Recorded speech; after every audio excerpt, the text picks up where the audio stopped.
Mobile ഫോണുകളുടെയും digital ഗാഡ്ജറ്റുകളുടെയും mass കളക്ഷനുമായി ഗൾഫോണിന്റെ 7ാമത്തെ ഷോറൂം മെയ് 20 വളാഞ്ചേരിയിലും മെയ് 30 വരെ നീണ്ടു നിൽക്കുന്ന ഗൾഫോൺ വളാഞ്ചേരിയുടെ ഉദ്ഘാടന ഓഫറിലൂടെ ഓരോ പർച്ചേസിനൊപ്പം നേടാം ഉറപ്പായ നിരവധി സമ്മാനങ്ങൾ. റേപ്പർ ബേബി ജിൻ ചീഫ് ഗസ്റ്റായി എത്തുന്ന ഗൾഫോൺ വളാഞ്ചേരിയുടെ ഗ്രാൻഡ് ഇനോഗ്രേഷനിലേക്ക് ഏവർക്കും സ്വാഗതം. Gulfone Kozhikode road near Vishal mart Valanchery.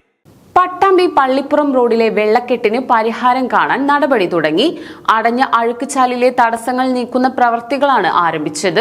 അഴുക്കുചാൽ അടഞ്ഞതിന്റെ ഫലമായി കഴിഞ്ഞ ദിവസം പെയ്ത മഴയിൽ വ്യാപാര സ്ഥാപനങ്ങളിലേക്ക് വെള്ളം കയറിയിരുന്നു. പട്ടാമ്പി പള്ളിപ്പുറം റോഡിൽ ബസ് സ്റ്റാൻഡിനപ്പുറത്ത് ചെറിയ കമാനം ഭാഗത്താണ് കനത്ത മഴയിൽ രൂക്ഷമായ വെള്ളപ്പൊക്കമുണ്ടായത്. കമാനത്തിനപ്പുറത്തു നിന്നുമുള്ള വെള്ളം ഒഴുകി പുഴയിലെത്താനുള്ള അഴുക്കുചാൽ അടഞ്ഞതാണ് വെള്ളക്കെട്ടിന് കാരണമായത്.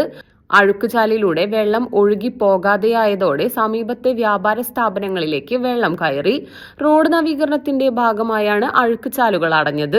കരാറുകാരുടെ ഭാഗത്തു നിന്നുള്ള അനാസ്ഥയാണെന്ന് ആരോപിച്ച് വ്യാപാരി വ്യവസായി ഏകോപന സമിതി പട്ടാമ്പി യൂണിറ്റ് പ്രതിഷേധവുമായി രംഗത്തെത്തിയിരുന്നു.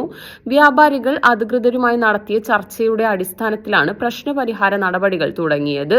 നിലവിൽ അഴുക്കുചാൽ തടസ്സപ്പെട്ട ഭാഗത്ത് കുഴിയെടുത്ത് തടസ്സങ്ങൾ നീക്കാനുള്ള പ്രവർത്തനങ്ങളാണ് നടക്കുന്നത്. റോഡ് നവീകരണത്തിന്റെ ഭാഗമായി പട്ടാമ്പി ടൗണിൽ പലയിടങ്ങളിലും അഴുക്കുചാൽ മഴയിൽ വെള്ളക്കെട്ടുണ്ടാകുന്നുണ്ട്. റോഡ് നവീകരണത്തിന്റെ ഭാഗമായി പട്ടാമ്പി ടൗണിലെ പലയിടങ്ങളിലുമുള്ള അഴുക്കുചാലുകളിൽ മഴയിൽ വെള്ളക്കെട്ടുണ്ടാകുന്നുണ്ട്.